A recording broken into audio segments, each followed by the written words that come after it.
O tema principal do vídeo de hoje é economia e o tema específico, ou seja, a playlist de hoje é economia básica. Já o assunto é o seguinte: por que que os economistas divergem? Isso de acordo com este livro aqui, Introdução à Economia do Mankiw. Caso você tenha interesse, tem um link aqui na descrição dele. É um livro muito bom para você ter uma boa noção sobre introdução à economia, né, como é o próprio nome do livro. E aí, já no capítulo 2, ele trata sobre essa questão, por que que os economistas divergem. Ele coloca três situações, ou seja, três divergências básicas entre os economistas, e eu vou gravar um vídeo específico para cada uma delas. E no vídeo de hoje, divergências quanto ao julgamento científico. Vamos ao texto para ver o que que o autor diz sobre isso, mas antes desta divergência, ou seja, quanto ao julgamento científico, ele ainda faz uma introdução por que que os economistas divergem. Se todos os economistas fossem colocados lado a lado, não chegariam a nenhuma conclusão. Esse gracejo de George Bernard Shaw é revelador.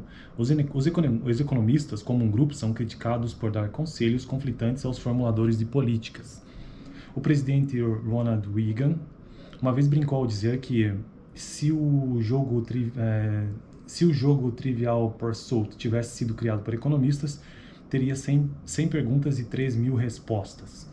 Por que os economistas aparecem de modo tão frequente dando conselhos conflitantes aos formuladores de políticas? Há dois motivos básicos. Então ele coloca aqui dois motivos básicos pelos quais existem tantas divergências entre economistas.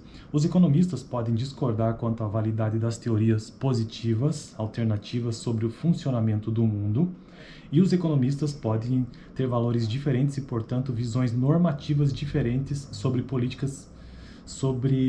que políticas devem ser realizadas. Eu já gravei um vídeo aqui no canal, na verdade, mais de um, sobre essa questão da visão que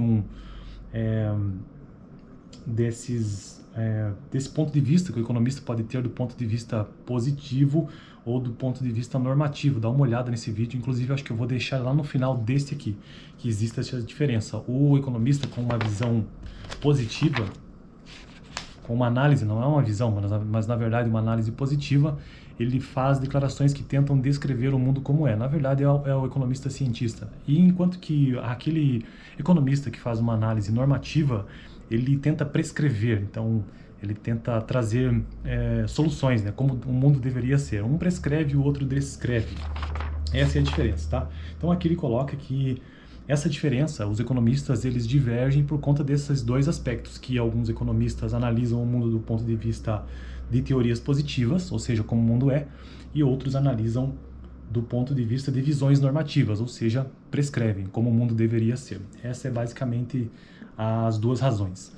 Mas sobre o vídeo de hoje, especificamente, das três divergências que ele coloca, divergências quanto ao julgamento científico, divergências quanto a valores e também a própria percepção da realidade, que é a terceira, eu vou tratar sobre a divergência ou as divergências quanto ao julgamento científico.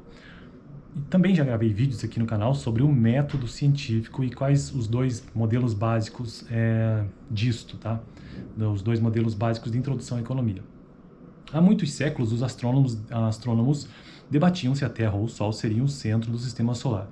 Mais recentemente, os meteorologistas têm discutido se a Terra está passando por um aquecimento global e, em caso positivo, por quê? A ciência é a busca pela compreensão do mundo que nos cerca. Não é de surpreender que, à medida que a busca continua, os cientistas podem divergir quanto à direção em que a verdade se encontra. Os economistas, então ele fez uma breve introdução, né, sobre que é natural que haja divergência e isso vai avançando conforme o tempo. As divergências tendem a diminuir conforme uma validade encontrada. Os economistas frequentemente divergem pelo mesmo motivo. A economia é uma ciência jovem e ainda há muito a aprender. Os economistas às vezes divergem porque têm palpites diferentes sobre a validade das teorias alternativas ou sobre o tamanho de parâmetros importantes que avaliam como as variáveis econômicas estão relacionadas. Esse foi o segundo parágrafo. Por fim, o último parágrafo diz o seguinte como exemplo. Por exemplo, os economistas divergem quanto a se o governo deveria cobrar impostos sobre a renda das famílias ou sobre o consumo. E, na verdade, você já deve ter visto essa discussão por aí, que o governo, se ele deveria taxar, né, ou cobrar os seus impostos sobre a renda ou sobre o consumo, ou somente sobre o consumo e não sobre a renda, ou somente sobre a renda e não sobre o consumo, enfim. Os que defendem a mudança do Isso aqui numa realidade americana que ele vai dar o exemplo, tá? Que o texto é escrito para esse público, inicialmente, né? Os que defendem a mudança do atual imposto de renda para um imposto sobre o consumo lá nos Estados Unidos, acredito que a mudança incentivará as famílias a poupar mais. Eu vou até ler com mais calma essa parte, porque a gente tem que pensar no caso brasileiro, que aqui no Brasil nós temos toda a nossa carga tributária é sobre consumo e também sobre renda, então é uma somatória dos dois. Parece que nos Estados Unidos é um pouco diferente. Os que defendem a mudança do atual imposto de renda lá nos Estados Unidos para um imposto sobre o consumo, então provavelmente nos Estados Unidos o imposto não é sobre o consumo, ou se tem é pequeno, é mais sobre a renda.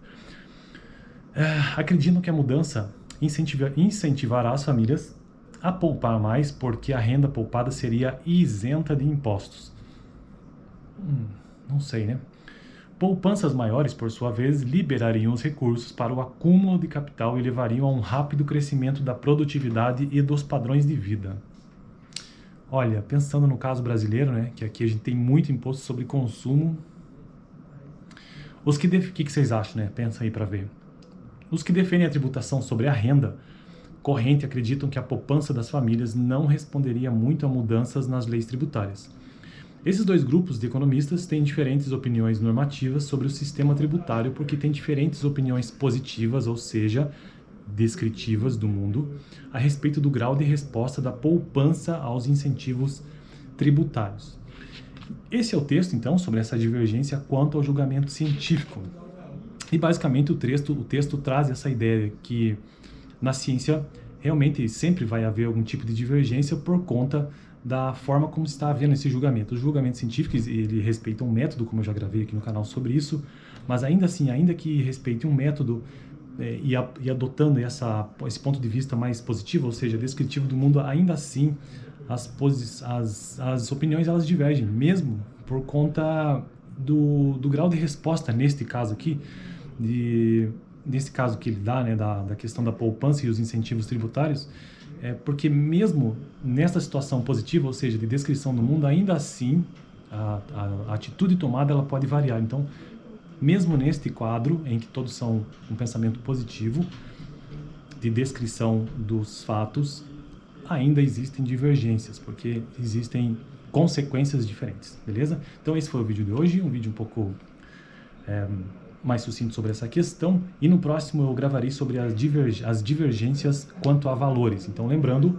porque os economistas divergem, o primeiro que nós já vimos hoje é por conta do julgamento científico, que varia, e o próximo divergência ou divergências quanto a valores.